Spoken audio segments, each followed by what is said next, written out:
नमस्कार, मैं हूं रीमा प्रसाद। ये सिवान है।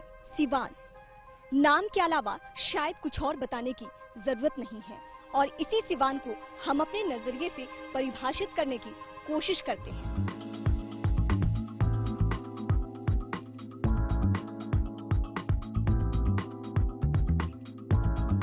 ये देश रत्न डॉक्टर राजेंद्र प्रसाद की धरती है।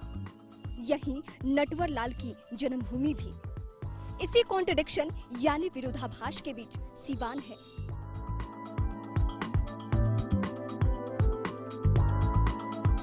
ये मौलाना मजरूल हक की कर्मभूमि है तो यहीं मोहम्मद शहाबुद्दीन भी है। इसे कॉन्ट्रास्ट, कॉन्ट्रडिक्शन कहें या फिर विडंबना, सिवान दशकों से यहीं झूल रहा है। आज इसी सिवान में हम इलेक्शन एक्सप्रेस के साथ आप पहुंचेंगे। इस वक्त हम इस पावन धरती पे खड़े हैं जिस भूमि ने देश को देश रत्न डॉक्टर राजेंद्र प्रसाद को दिया।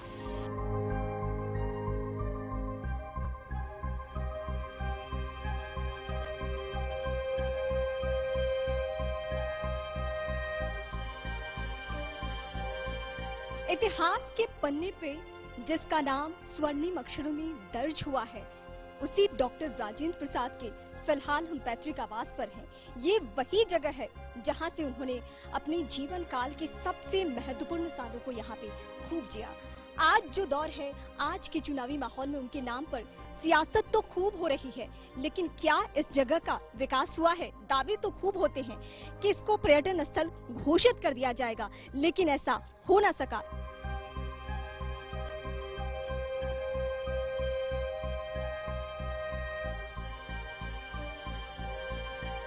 चुनावी माहौल में आपको बैनर, पोस्टर्स पे डॉक्टर राजेंद्र प्रसाद की तस्वीरें मिल जाएगी नेताओं के साथ। उनके नाम पर सियासत तो खूब होती है, लेकिन क्या वाकई इस गांव को, इस जीरादेई को डेवलप करने की कोशिश होती है या फिर नहीं? जनता भी हमारे साथ, विधायिका भी हमारे साथ। सीधे उन्हीं का रुख करते हैं।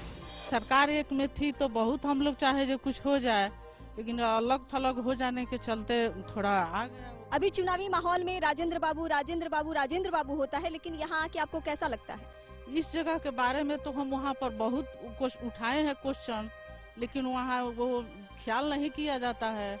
जीरादेई का विकास किस कदर हुआ है, कितना हुआ है और क्या होना चाहिए? इनके एथी में अभी बहुत विकास हुआ है। जब से सरकार अलग थलग हुआ है, थोड़ा अड़चन हो गया है। जितना भी विकास हुआ है बीजेपी ने ही किया है। पर्यटक स्थल के तौर पे इसकी मांग सालों से चल रही है। 2010 में आश्वासन दिया गया, लेकिन हुआ कुछ नहीं। यहाँ कुछ होगा भी नहीं। यहाँ के नेता लोग सब बैठ करके आता है, मीटिंग करता है और मीटिंग करके सब कुछ देख करके जाता है और उसके बाद से ना पाता। जीरादेई की सूरत बदलेगी, ये एक बड़ा सवाल है। ओम प्रकाश यादव जो कि यहाँ के सांसद हैं, उन्होंने आदर्श ग्राम योजना के तहत इसे गोद लिया है, लेकिन क्या वाकई विकास हो रहा है उस तरीके से, ये हम जानते हैं। माननीय सांसद ने जब इसको गोद लिया तो हम लोग को बहुत उम्मीद थी कि इससे गांव में कुछ होगा, लेकिन अभी तक कोई चीज आदर्श ग्राम का कुछ पिक्चर दिखाई नहीं पड़ रहा है। न यहाँ कोई उच्चतर कॉलेज की व्यवस्था है, न यहाँ पर राजकीय आयुर्वेदिक अस्पताल चलता है। वह बिल्डिंग जो है गिर रहा है, उसकी मरम्मत नहीं है। केवल राजनीति होती है। 3 दिसंबर को लोग आते हैं, बड़ी बड़ी घोषणाएं होती है। हर साल हम लोग 40 साल से देख रहे हैं। अमूमन वादों की लॉलीपॉप थमा दी जाती है जनता को। इस बार भी वही होगा। जनता क्या करेगी? जनता तो मूर्ख है, जनता तो वैसे ही चलती रहेगी। देश भर में न जाने कितने राजेंद्र नगर, न जाने कितने राजेंद्र प्रसाद की मूर्ति और न जाने कितने राजेंद्र चौक आपको मिल जाएंगे, लेकिन हम इस वक्त जीरादेई स्टेशन के पास खड़े हैं जहां पे राजेंद्र प्रसाद की मूर्ति को ये जगह तरस रहा है। तस्वीरें गवाह है इस बात के लिए। चलिए आगे कुछ और दिखाते हैं आपको।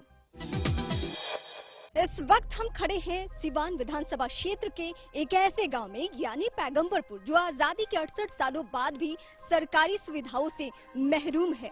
यहाँ वादे किए जाते हैं, नेताजी हर बार आते हैं वोट मांगने, लेकिन इन गांव के लोगों को कोई अधिकार नहीं कि सरकारी सुविधाएं वो ले सके। यहाँ सड़कें जो बनती है वो गांव वालों के ही पैसे से बनती है। चलिए उन्हीं से उनकी समस्याएं जानते हैं।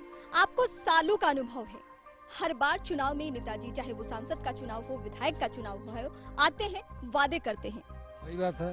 सब लोग कहते हैं कि ये मिलेगा वो मिलेगा, मिलता कुछ नहीं है। ये लोग न मुखिया का वोट देते हैं, न वार्ड कमिश्नर का वोट देते हैं। सड़क वो हमारे यहाँ सब लोग जन अपने हाथ से सहयोग से बना है। इस बार आप लोगों ने क्या मन बनाया? किसी को वोट नहीं देना है, यानी वोट बहिष्कार। वोट बहिष्कार, क्योंकि कोई भी आज तक 25 साल में जो भी जीत के गए हैं इस गांव के लिए कोई काम नहीं हुआ है। न नाला बना है, न सड़क बना है, न स्कूल का अच्छा हालत है। अभी हम सभी लोग जानते हैं कि इंडियन इकोनॉमी जो है वो 75% एग्रीकल्चर बेस्ड है। कंपैरेटिवली अदर जो डिस्ट्रिक्ट्स हैं बिहार के, उसमें सोलर पंप सेट लगा हुआ है और हमारे डिस्ट्रिक्ट में ऐसा कोई योजना अभी तक नहीं। आप बताइए, वोट इस बार पड़ेगा नहीं पड़ेगा? ये भी हम लोग सोच रहे हैं कि वोट नहीं देंगे किसी को। आप बताइए। हम वोट नहीं देंगे, वोट नहीं देंगे। जब काम वो करेंगे फिर उनको हम लोग वोट देंगे, न देंगे।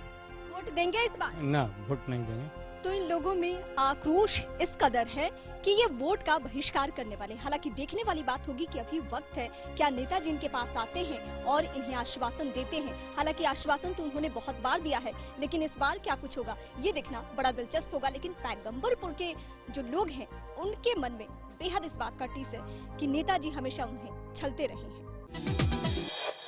सिवान में समस्याएं बहुत है, दिखाएंगे आपको एक छोटे से ब्रेक के बाद।